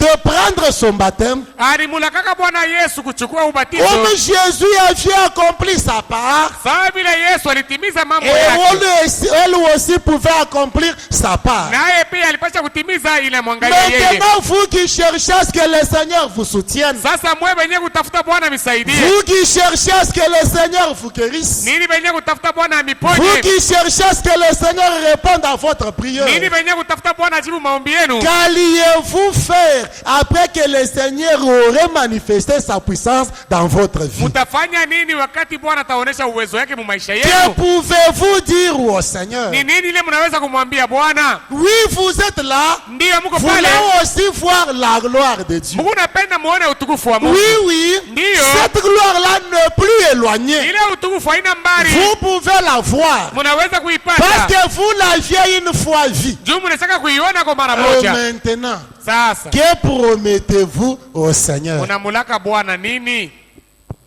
Car la mémoire de l'homme est courte, et très Kwani courte. ukumbusho wa mtu ni mfupi kabisa. Quel avantage auriez-vous au retour Sasa ni faida gani mutapatia si amo? vous promettez au Seigneur quelque chose Kama munamulaka Bwana kitu et manquez de l'accomplir? lakini munashinda kukitimiza. Mieux vaut ne pas promettre Ni mzuri mshimulake que tu. promettre pour ne pas accomplir. Bahari ya kulaka kisha C'est amutimize. pourquoi la Bible vous conseille Ndio kwa maana Biblia de inamshauria ne plus multiplier trop de paroles dans vos prières. usisemeseme mingi kabisa maombi yenu. Vous pouvez promettre à Dieu des choses Unaweza kumulaka Mungu bitu contraints par la souffrance, unaweza kukazalishwa na mateso. contraints par la situation présente de votre vie. Umekazaliwa na ile mambo kuna muile Ces maisha. choses-là que Dieu, l'Éternel, aura à tenir. Bitu bile Mungu ye ataheshimia. Mais vous, aussitôt que le Seigneur vous fera grâce, Lakini mwe wakati tu Mungu anamifanisia neema, vous oublierez ces choses. munasahau bile bitu bile. En ce moment-là, Muile wakati ile votre bouche aurait fait pécher votre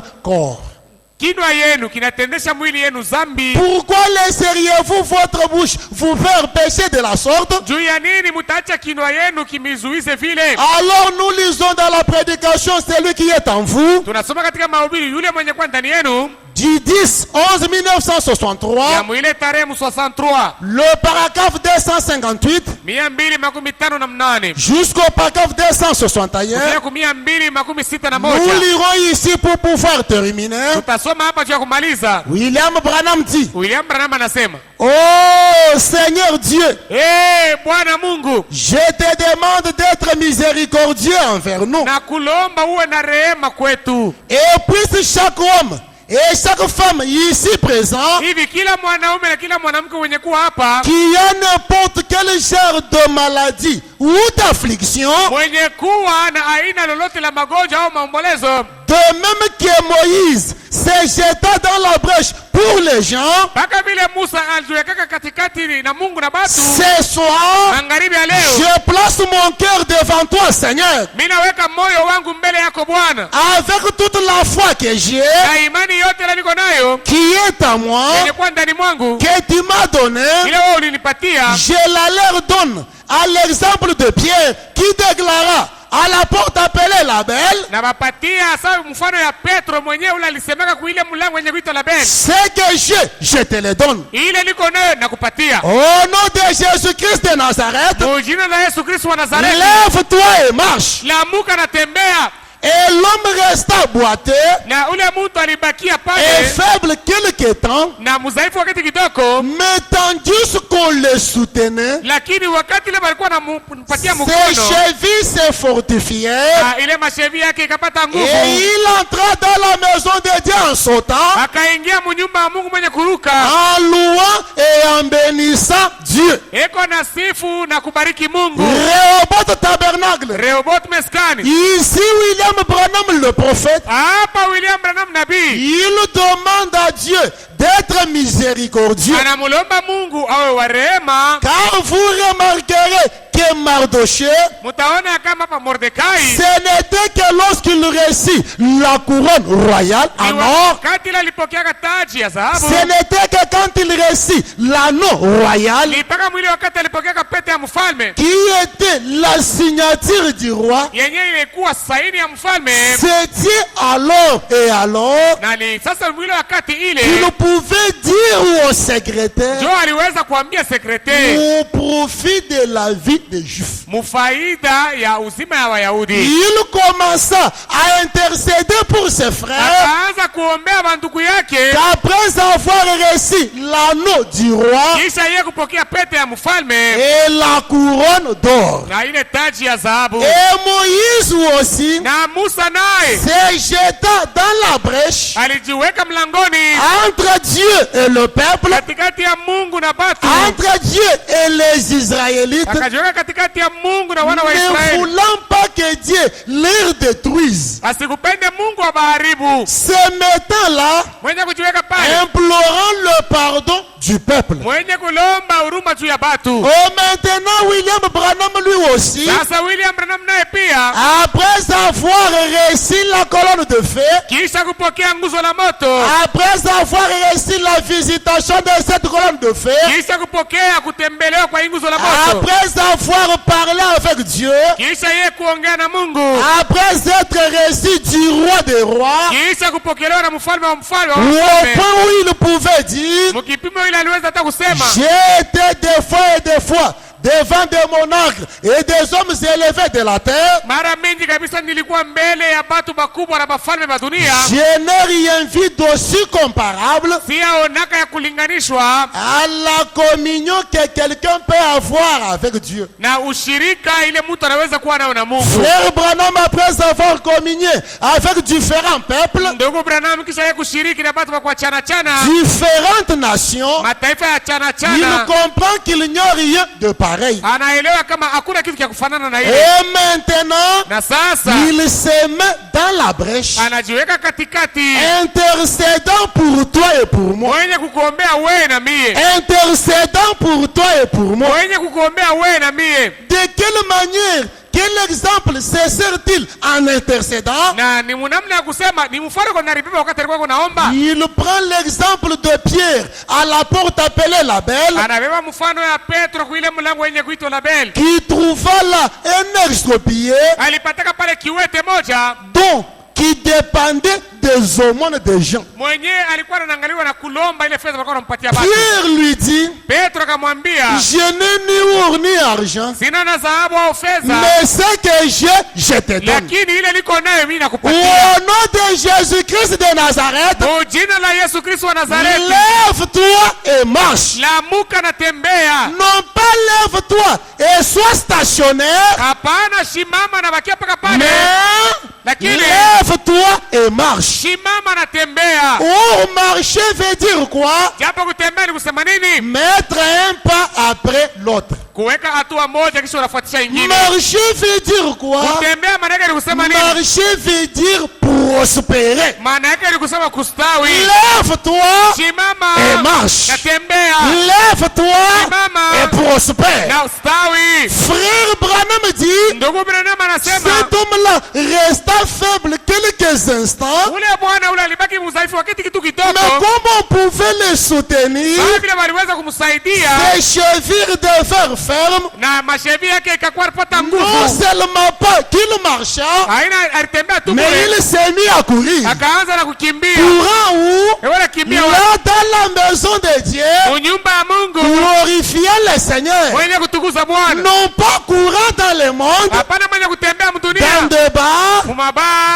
soirée dansante, katika mamichezo mais il magharibi, était là lakini alikuwa à pale témoigner la gloire de Dieu. anashuhudia utukufu wa Lui Mungu. qui l'avait aidé à pouvoir marcher. Ule Mungu alimsaidia kutembea. Maintenant, William Branham, Sasa William Branham de même que Pierre, sawa sawa Paulo na Petro se jette dans la brèche. anajiweka katikati, Il prend la foi qu'il a. anabeba ile imani yako nayo. Cette foi-là, Il qui est ne imani. tient pas sa propre foi, Ile ilikuwa imani yake yeye mwenyewe, mais la foi que Jésus lui avait donnée, lakini imani ile Yesu alimupatia, il prend son cœur anabeba moyo wake plein de foi yenye kujaziwa na et imani le met là dans la brèche. na anaiweka pale Et katikati commence à intercéder. na anaanza kuombea. Intercédant pour toi Niko na kuombea et wewe pour na moi. mimi. Ou Jonas, Japo Yona ou vendre du gros poisson, utumbo wa ule samaki mnene, quand il priait, wakati alikuwa kanaomba il croyait dans la prière faite par Salomon. aliaminiaka maombi yenye kufanywa na Solomono. Mais vous aujourd'hui, Lakini mwe leo quand le plus grand que Salomon est ici, ule mkubwa kumshindia Solomono yuko comment hapa. dans vos prières à vous, Namna gani mu maombi yenu ne pouvez-vous pas croire hamuwezi kwa dans kuamini la prière faite par William Marine Branham? maombi yenye kufanywa na William Marion Branham? Quel avantage auriez-vous au Ni retour faida gani mutapatia si mokisha vous priez kama Mungu naomba n'ayant pas aussi foi dans vos prières et dans les prières du prophète? hamuna na imani mu maombi yenu na maombi ya nabii? Si vous priez Kama Mungu naomba n'ayant pas foi dans vos prières et dans les prières de votre pasteur. bila kuwa na imani mu maombi yenu na maombi ya pastori wenu. Le frère Branham est là Ndugu Branham yuko pale en train d'implorer la miséricorde de Dieu. iko nalomba rehema ya Mungu, Il dit à Dieu, akamwambia tu Mungu es le même hier, huku moja moja jana aujourd'hui, éternellement. leo na milele. Ces apôtres déclarèrent, Banafunzi wale wakasema, ce que j'ai, je te donne. balisemaka kile niko nayo nakupatia. C'était la foi. Ilikuwa ni imani, Et je déclare, na mimi c'est natangaza, frère Branham qui déclare, Ndugu Branham yuko natangaza et je déclare na natangaza que ce que j'ai, ile niko nayo je le donne à cet auditoire napatia hayo hii au makutano nom de Jésus-Christ de Nazareth. kwa jina la Yesu Kristo wa Nazareti. Abandonnez votre maladie Mwachane na magonjwa yenu, parce que celui qui est en vous est plus grand que le diable, juu mwenye kuwa ndani yenu yuko mkubwa kushindia qui diabolo. cherche à vous ôter la vie. Ule kwa natafuta kumiua. Vous êtes des enfants de Dieu. Mko batoto ya Mungu. Vous êtes le racheté. Nini Mungu penye kukombolewa? J'ordonne à Satan de quitter ces gens. Mimi naamuru shetani atoke hapa Puisse batu. le Dieu qui fit reculer cette tempête l'autre jour, Hivi ule Mungu alisushaka ile pepo ile wakati le mwingine. Dieu qui fit arrêter le vent et le vent, Ule Mungu alisimamishaka mpepo na puisse-t-il mawimbi. faire en sorte que chaque malade, chaque maladie qui soit ici soit ôtée de ces gens, Afanye kila magonjwa yenye kuwa hapa iondoshwe ndani hapa batu. et que la puissance de Christ Na uwezo ya Kristo soit rendue manifeste dans leur vie en ce moment même. ionekane katika maisha yao hapa sasa hapa. Puisse chaque pécheur se repentir. Hivi kila mtenda dhambi atubu. Puisse chaque personne qui n'est pas près de toi Kila mtu mwenye sina karibu nawe se mettre en ordre en ce moment. atengeneze hapa sasa.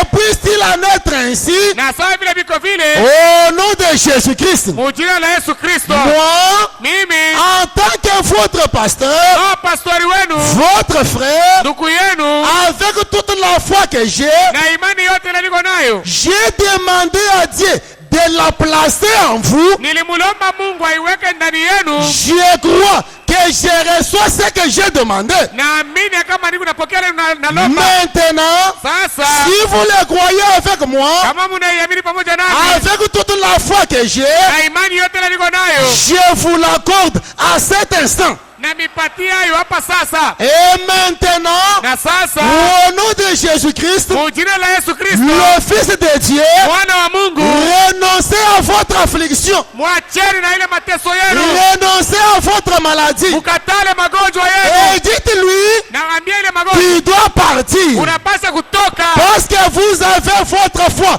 plus ma foi, Juu Mungu na imani yenu kuchanga na yangu avec la puissance de Jésus-Christ, pamoja na uwezo wa Yesu Kristo, dont l'omniprésence est ici, ile uwapo wake sio kosa huko hapa, pour confirmer cela, juu ya kuhakikisha ile, et pour prouver qu'il est ici, na juu ya kuhakikisha kama yeko hapa, il veut vous guérir en ce moment. na anapenda kumiponya hapa sasa. Maintenant, William Branham, Sasa hapa William Branham comme Pierre, pamoja sawa na il Petro déclare, anatangaza comme déclara Pierre, sawa vile Petro ce alitangazaka, que j'ai, ile niko nayo je le donne à cet auditoire. mimi naipatia hii Non makutano, pas à cet auditoire-là, hapana kuile makutano mais ile, à Rehoboth Tabernacle. lakini kurehoboth. Alors, frère Branham vous dit, Ndugu yangu ananiambia renoncez à vos afflictions. mukatale mateso yenu, Renoncez à votre maladie. mukatale magonjwa yenu, Renoncez à vos douleurs. mukatale maumivu yenu, Prenez ces choses-là, mubebe vile vitu remettez-les à Satan. mumurudishie vya shetani. Quand vous remettrez ces choses à Satan, Wakati mutamurudishia vile vitu qu'est-ce qui shetani, adviendra? ni nini itafika? C'est le contraire qui lui arrivera. Ni ile alikuwa anaviwazia itamrudilia. Frère Branham Ndugu Branham prend sa foi. anabeba imani yake, Il la place en vous. anaiweka ndani yenu. Plus la foi de Jésus-Christ, Uchanga kwa imani ya Yesu Kristo, plus la puissance de Jésus-Christ, uchanga uwezo wa Yesu Kristo, dont son omniprésence est ici, ile uwapo wake kila mara uko hapa pour confirmer cela. juu ya kuhakikisha Et ile. maintenant, dans vos prières, Sasa hapa katika maombi vous yenu comprendrez que vous n'êtes pas seul. mutaelewa sema hamuna mwe Non, wenyewe. non. Hapana, David pouvait dire, Daudi aliweza kusema même si je marche dans la vallée de l'ombre de la hata mort, kama anatembea katika bonde la même mauti, si je marche dans la vallée de l'ombre de la hata mort, kama anatembea katika bonde la kivuli cha Rehoboth mauti, Tabernacle, maskani Rehoboth, pouvez-vous réaliser munaweza kukuona que même si vous passez par la période la plus sombre de votre vie, hata kama unapita wakati ya moshi kabisa ya giza maisha comme dans yako, vos prières, vous avez la foi William Marion Branham, sawa vile katika maombi yenu mko na imani ya William Marion Branham, la foi qu'il a reçue de Jésus-Christ imani yenyewe alipokea kwa Yesu Kristo et l'omniprésence de Jésus, na uwapo wa Yesu, en ce moment-là, mwile wakati ile le contraire kinyume doit arriver au démon. kinapaswa kumrudilia Le shetani, contraire doit arriver au diable. kitafikia shetani. Là où lui avait plané ma perte, Pale yeye aliwazia kuniua, maintenant, sasa Dieu par sa puissance, Mungu kupitia uwezo wake, maintenant, sasa Dieu par sa grâce, Mungu kwa neema yake m'élève au-dessus des traits enflammés de l'ennemi. ananipandisha yule ya moto bimbiribiri ya C'est le adui. contraire maintenant qui doit arriver à Satan. Ni bila alikuwa anawazia vitamrudilia C'est shetani, le contraire qui doit arriver au démon. vitamrudilia sasa demona. Je ne le tourmente pas, Mie simuvuruke, mais je le détruis. lakini Je ne namuharibu. le tourmente pas, Simuvuruke, je le détruis. namuharibu. Rehoboth Tabernacle, Maskani Rehoboth, voulez-vous que le contraire arrive dans le cas adverse? munapenda kinyume kifurudia. Oh, que le Seigneur notre Dieu vous bénisse. Bwana Mungu wetu amibariki. Amen.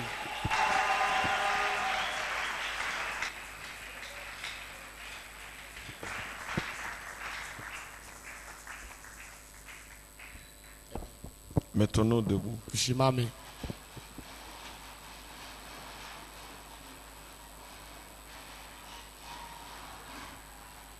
Dans mon âme, j'ai l'assurance, car Jésus m'a délivré. Tu es mon puissant soutien, mon refuge et mon rocher. Toi Jésus, Toi Jésus, Jésus soutient ma foi, mais voici, je suis à toi, et moi je te loue, mon rocher, car en toi mon cœur espère. Je te loue, je te loue, Jésus mon rocher, oui, car en toi mon cœur espère. Tout pouvoir est dans ta main, seul tu peux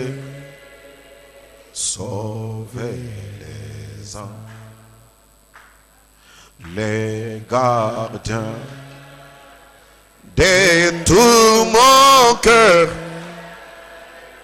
C'est toi le rocher. Toi Jésus, Toi, Jésus, Jésus soutient tiens ma foi. ma foi. Et voici, Et voici je je suis à toi. et moi je Je te te loue. Jésus mon roi. rocher. Oui, car en toi mon cœur je te loue, je te loue. mon rocher, car en toi Mon cœur. si réellement Kama kweli votre cœur moyo wako se repose sur le rocher des âges imesimamia yulu ya mwamba ya nyakati, et que vous croyez na wewe unaamini qu'à cet instant ya kama sasa hapa il est capable de soutenir ta foi. eko na uwezo ya kusimamia uwezo wako. Parce que rappelez-vous, Jukumbukeni, c'est lui qui fait que notre foi ne défaille pas. ni yeye eko nafanya imani yetu isianguke. À cet instant même, Sasa hapa si vous croyez ces choses, kama unaamini hivi vitu, pensez à la chose qui vous a dérangé waza kile kitu kenye kilikuuji, et dites dans votre cœur, nasema ndani ya moyo wako, Seigneur, soutiens. Je dis, dites cela dans votre cœur. museme vile ndani ya moyo wako. Je ne vous demande pas de répéter cela à haute voix. Mishiseme museme ile na nguvu. Soutiens ma foi. Saidia imani yangu, Et je crois naamini que Dieu va faire quelque chose. Mungu atafanya kitu moja. Amen. Mes frères, Banduku, dans cette salle, ndani ya chumba hii, pas en dehors, hapana nje, pas quand vous serez partis, hapana pale utaenda kwako, mais dans cette salle. lakini ndani ya chumba hii. Quand Frère Branham est allé vers Georgie Carter, Wakati ndugu Branham alienda kwa Georgie Carter, là même, pale mpaka mule munyumba ce qui mule, n'était jamais arrivé ile ilikuwa bado haiyafikaka, arriva. ikafika, Et il est le même hier, aujourd'hui et pour toujours. na iko moja moja jana, leo na lote. Nous sommes un peuple nécessité. Sisi tuko taifa yenye kwa muhitaji. Maintenant, exercez la foi. Hapa tumieni imani, Croyez que la foi de Frère Branham est en vous. muamini kama imani ya ndugu Branham iko ndani yenu. Parce qu'il a prié et sa prière a été exaucée. Yo aliomba na ombi yake Mungu alijibu. Je crois fermement Naamini que kabisa vous ne partirez pas main vide. ya kama hamutatoka pa mikono bure. Dieu est capable Mungu yuko na uwezo de toucher à ton ya infirmité kugusa ulema et wako de changer le tableau. na kubadilisha C'est mambo. pour cela que nous étions venus. Yote yenyewe Nous tulikuja, étions venus pour cela. tulikuja juu ya ile. Ayez la foi. Muwe na imani, Je vais faire la prière pour vous. mimi tamiombea. Notre Père et notre Dieu, sur base de ta parole que nous venons d'entendre, et en tant que berger que tu as placé à cet endroit, je me tiens dans la brèche en faveur de mes frères et de mes sœurs. Je sais que tu as déjà exaucé la prière de notre prophète. Et Frère Branham nous a dit, mes prières vous accompagneront. À cause de cette prière que le prophète a faite devant toi, maintenant même, soutiens la foi de chacun.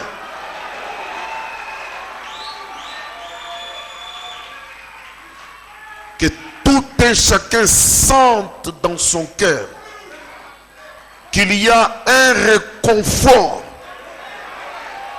un soutien qui relève sa foi et qui peut lui chuchoter quelque chose à l'oreille pour lui dire ce que Satan avait projeté contre toi lui retourne. Au nom de Jésus-Christ, que tout ce que Satan avait projeté contre les enfants de Dieu, que ce soit les maladies, que ce soit les difficultés, que ce soit des problèmes, au nom de Jésus-Christ, que cela lui retourne, que cela lui retourne, que cela lui retourne, que cela lui retourne, Père.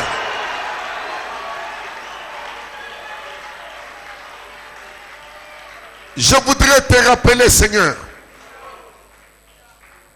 que tu as juré dans ta parole que tu ferais de Jérusalem le sujet de ton allégresse. Et que si tu oublies Sion, si tu oublies Jérusalem, que ta droite t'oublie. Je crois, Père, que tu ne permettras jamais que ta puissance et ton autorité t'oublient. Tu es le Dieu omnipotent. Tu es le Dieu fort. Tu es Jéhovah fort. Tu es El Shaddai. Et nous croyons aussi que tu ne peux pas nous oublier. Descends maintenant. Que l'ange de l'Éternel qui est dans ce message circule dans cette salle et touche tout un chacun et lui accorde les désirs de son cœur pour la gloire de Dieu. Je crois que c'est fait parce que tu es fidèle à ta parole. Toi le Dieu de la couleur bleue, toi le Dieu qui n'abandonne jamais ce que tu as dit. Merci pour ton alliance. Merci pour la délivrance. Merci pour la guérison. Merci pour la solution. À toi la gloire. À toi l'honneur. À toi la puissance. Au siècle des siècles. Au nom de Jésus-Christ. Amen. Dieu bénisse, on a fini. Mungu amibariki, tunamaliza.